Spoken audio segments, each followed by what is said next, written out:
Olá, estamos começando aqui na TV Jataí uma série de entrevistas para tirar algumas dúvidas para você que pretende ser candidato, futuro candidato a vereador nessas eleições de 2012. Para responder estas dúvidas, o que é permitido e o que não é permitido, está comigo aqui o procurador do Legislativo, Silmar Lima Carvalho. Ele vai tirar todas as dúvidas minhas e também do telespectador.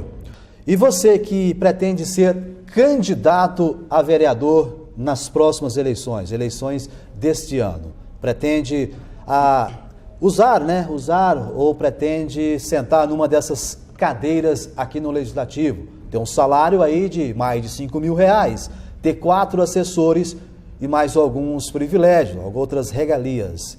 O que é necessário para ser um candidato a vereador, Silmar? Bom, eu só fazer uma pequena introdução aqui. Na verdade, esse termo privilégios não é muito correto ser utilizado. São prerrogativas, esses assessores e tudo, são prerrogativas que o parlamentar precisa para exercer a sua função aqui na Câmara Municipal, né? Então, não são privilégios, são prerrogativas que o parlamentar tem para o exercício da sua função. Agora, o que é necessário para ser um vereador? Primeiro, é necessária inscrição eleitoral, né? A pessoa tem que estar inscrita na circunscrição do município, como nós estamos tratando de eleições municipais, tem que estar inscrita e alistada como eleitor aqui no município de Jataí e tem que estar filiado a partido político há pelo menos um ano. Então tem que escolher um partido político da sua preferência, estar filiado há pelo menos um ano, ter inscrição no município de Jataí e não incorrer em nenhuma causa de inelegibilidade, né? Ela não pode estar incorrida em nenhuma causa de inelegibilidade, senão ela não poderá ser candidato também. Mas se eu estiver respondendo um processo na justiça lá, eu posso ser candidato? A princípio, sim. Só não poderá ser candidato, e foi até uma mudança trazida pela Lei Complementar 135 de 2010, que é a nova lei que trouxe novos casos de inelegibilidade. Por exemplo, uma pessoa que está sendo processada aqui em primeiro grau, onde não há sentença condenatória transitada em julgado, ela pode ser candidata normalmente, tá? Agora, se a pessoa já tiver condenações em segundo grau significa condenações por um órgão colegiado, por um tribunal. Se essa pessoa foi condenada por um tribunal, por improbidade administrativa, por corrupção e por praticamente todos os crimes, ela não poderá ser candidata. É o contrário do que acontecia anteriormente. Antes, nós precisávamos do trânsito em julgado, ou seja, chegar até a última instância. Agora não, basta uma decisão colegiada de segundo grau e a pessoa se torna inelegível. Se meu nome estiver no SPC, eu estiver devendo uma pensão alimentícia, posso ser candidato normal? Não há restrições quanto a isso. Tá certo. Qual a idade mínima para ser candidato a vereador, a prefeito e vice-prefeito? Para ser votado, existe o que nós chamamos de capacidade eleitoral passiva, né? Que é a idade mínima para ser votado. Para ser vereador, tem que ter no mínimo 18 anos. Para ser prefeito e vice-prefeito, tem que ter no mínimo 21 anos. Para ser deputado, 21 anos. Para ser governador, 30 anos. E para ser presidente e senador, 35 anos. Mas aí nós temos que fazer a seguinte diferenciação. A idade mínima para ser candidato e a idade mínima para exercer o cargo, né? O vereador, ele só pode ser vereador com 18 anos. Mas ele pode ser candidato a partir dos 17 anos, desde que no momento da posse ele já tenha completado 18 anos. Então, aquele jovem que tem vontade, às vezes, de participar mais efetivamente da política e que não tenha 18 anos ainda, ele fica achando, eu não posso ser nem candidato porque eu não tenho 18 anos. Isso é um engano. Se ele tiver 17 anos, mas fizer 18 anos até o dia 1º de janeiro, ele poderá naturalmente ser candidato. Dezembro, né? Até dia 1º? Até dia 1º de janeiro, que é a data da posse, né? Onde os vereadores são empossados. Se ele fizer aniversário, fizer 18 anos, até o dia 1º de janeiro, ele poderá concorrer às eleições de vereador. E o menor de 16 anos, quando ele pode se alistar a votar? Para o menor de 16 anos, nós usamos o mesmo raciocínio. Ele só pode votar com 16 anos, mas se ele tiver 15 anos e fizer aniversário completando 16 anos até a data da eleição, ele já pode se alistar como eleitor e estará apto a votar no dia da eleição. O analfabeto pode ser candidato, já que recentemente tivemos um caso aí do deputado Tiririca, né? Acharam que ele era analfabeto, mas depois viu que ele sabe ler e escrever. Esse caso do deputado Tiririca foi um caso que chamou atenção para esse fato. e causou aí realmente na mídia uma série de questionamentos quanto ao analfabeto poder ou não ser candidato, né? Nós temos que diferenciar duas situações. Aquele analfabeto que não sabe, às vezes não tem capacidade de ler um livro, ler uma revista, ler um jornal, né? Esse é o analfabeto funcional. Agora, o Tribunal Superior Eleitoral não considera esse analfabetismo como impedimento para a eleição. O analfabetismo que impede a pessoa de ser candidato é apenas o analfabeto que não sabe nem ler nem escrever o próprio nome. Se o cidadão sabe ler e escrever o próprio nome, a Justiça Eleitoral considera ele como alfabetizado e apto a exercer um mandato eletivo. E depois que ele é eleito, o cara analfabeto é eleito de pai e mãe, né? Não sabe ler nem escrever, mal escreve o nome. Aí ele é eleito pela comunidade. Qual é o procedimento depois? Bom, se surgir dúvidas quanto a ele ser analfabeto ou não, nós utilizaremos o mesmo critério que foi utilizado no caso do deputado Tiririca. Surgiu a dúvida se ele realmente era analfabeto, então o que pode acontecer? O juiz pode chamá-lo até a Justiça Eleitoral e pedir para que ele assine o próprio nome na presença do juiz, porque assim o juiz poderá constatar se ele é alfabetizado ou não. No caso do deputado Tiririca, o juiz chamou ele ao gabinete, à Justiça Eleitoral, e pediu para que ele escrevesse, e ditou uma passagem da Constituição para ele escrever, e pediu para que ele escrevesse. E o Tiririca conseguiu realmente escrever e provou que ele é alfabetizado nos termos exigidos pela Justiça Eleitoral. Então você que pretende ser candidato a vereador nessas eleições tem que saber o mínimo, escrever e ler para ser candidato a vereador.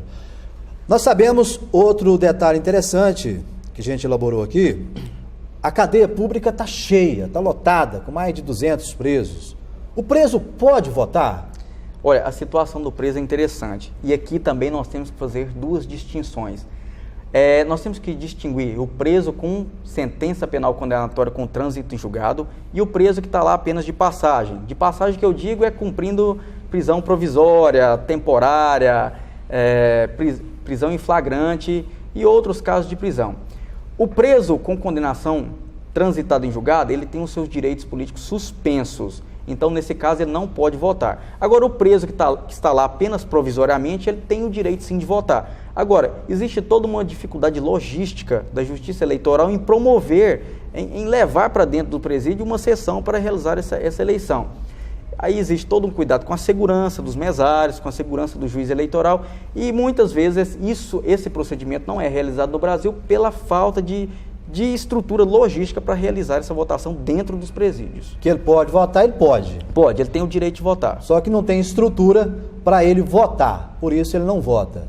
Outro detalhe também interessante, lembrando, nós estamos conversando com o procurador do Legislativo, Silmar Lima Carvalho, tirando todas as dúvidas, o que é permitido e o que não é permitido nas eleições de 2012.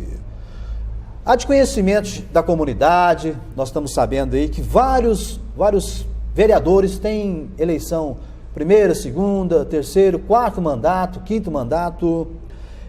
Existe limite de reeleição de vereadores ou não? Pode ser à vontade mesmo. Olha, o limite para a reeleição de vereadores é apenas a vontade popular. Legalmente não existe limite para a reeleição de vereadores. Se a comunidade julgar que o vereador faz um bom trabalho, que o habilita a exercer novamente o mandato, ela pode reelegê-lo quantas vezes ela julgar conveniente e adequado. Então a população escolhe... A população é soberana, o voto é soberano, é a população que decide levar o vereador, reconduzir o vereador, quantas vezes ela achar que o vereador for merecedor. Por isso que lá em Brasília tem muitos senadores lá que... nós temos aí praticamente deputados, senadores vitalícios, né? Vitalícios, Tem casos no Congresso em que os parlamentares exercem mandato continuamente há mais de 30 anos, né? Então, se a população julgar que eles são merecedores, que eles realizam um trabalho que os credenciam a ser reconduzidos, a população normalmente poderá reconduzi-los ao parlamento. Estão lá por causa da população, votou neles novamente, né? E por que não se admite a reeleição ilimitada para os chefes do Executivo? Quanto aos chefes do Poder Executivo, a realidade é outra.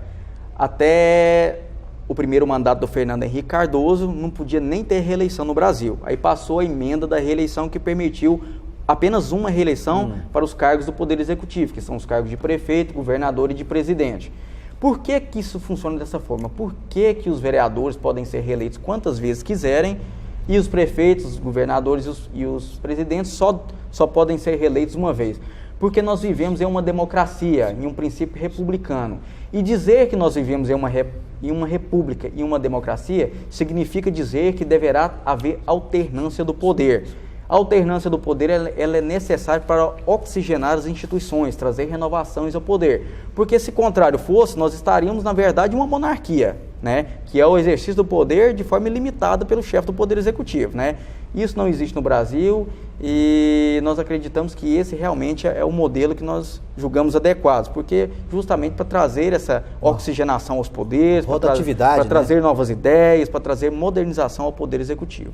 Quais são os prazos para aquele funcionário público sair, né, desincompatibilizar do serviço público e candidatar a vereador, a prefeito? Olha, essa é uma pergunta muito importante para os pré-candidatos. As pessoas, os pré-candidatos que são funcionários públicos, que exercem função pública, essas pessoas têm que ficar muito atentas quanto ao prazo da desincompatibilização. Existem inúmeros prazos de desincompatibilização, mas nós podemos aqui estabelecer um critério geral, né?